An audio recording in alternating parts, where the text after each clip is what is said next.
एक बार फिर से आपका स्वागत है भारत की हरित क्रांति की इस नई पहचान में, जिसे आप नमो ग्रीन रेल के तौर पर जानेंगे। ये सिर्फ एक ट्रेन नहीं है, बल्कि ये स्वच्छ, सुरक्षित और आत्मनिर्भर भारत की ओर बढ़ता एक सशक्त कदम है। भारतीय रेलवे का लक्ष्य, जिस तरह से हम आपको बता रहे हैं कि 2030 तक नेट जीरो कार्बन उत्सर्जन का लक्ष्य हासिल किया जाए, नमो ग्रीन रेल उसी लक्ष्य को गति देने वाला एक महत्वपूर्ण पहल है। एक बहुत ही सशक्त पहचान भारत में आत्मनिर्भर भारत अभियान को बढ़ावा देने के लिए, मेक इन इंडिया को बढ़ावा देने के लिए।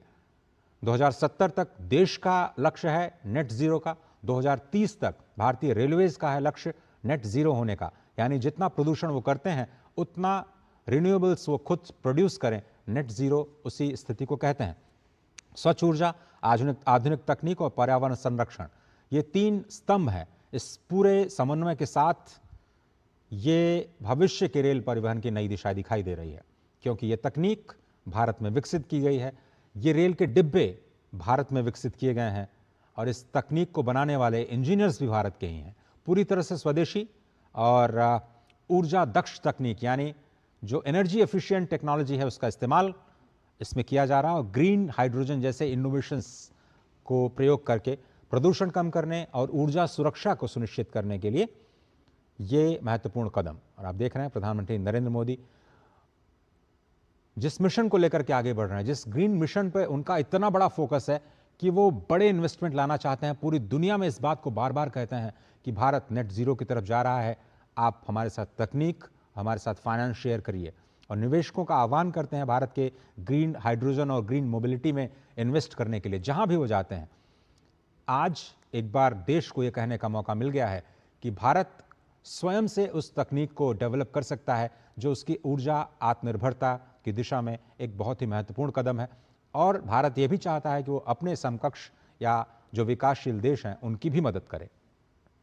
नमो ग्रीन रेल केवल यात्रियों को एक स्थान से दूसरे स्थान पर नहीं पहुंचाएगी, बल्कि एक ऐसे भारत का संदेश देती है जो लगातार विकास और पर्यावरण को तरजीह देता है। दोनों को साथ लेकर के चलते हैं, पर्यावरण की सुरक्षा और विकास, यानी विरासत भी और विकास भी। अभी बहुत सारे प्रोग्राम्स हैं आज प्रधानमंत्री नरेंद्र मोदी के, जिसमें वो अमृत स्टेशंस का अनावरण करेंगे, जिसमें 75 जो स्टेशंस हैं उनको अत्याधुनिक सुविधाओं के साथ लैस किया गया है और वहां भी हेरिटेज का ख्याल रखा गया है। विरासत को संभाल के रखना, पर्यावरण को संभाल के रखना, प्रकृति का संरक्षण करना, ये भारत की आत्मा के मूल में है। और इसीलिए हम जब भी विकास के रास्ते पर चलते हैं तो इस बात का ख्याल रखते हैं कि हम सबके हितों को ध्यान में रखें, सबको साथ लेकर के चलें, किसी को भी कोई कष्ट ना हो, प्रकृति को संरक्षित किया जाए और देश का विकास भी हो। तो ये जो नमो ग्रीन रेल है वो एक ग्रीन थिंकिंग, एक हरित सोच, आधुनिक तकनीक, मॉडर्न टेक्नोलॉजी और विकसित भारत की नई रफ्तार है। इस हरित ताज़ा अपडेट्स के लिए न्यूज़ टाउन को सब्सक्राइब करें और वीडियोस को लाइक करें।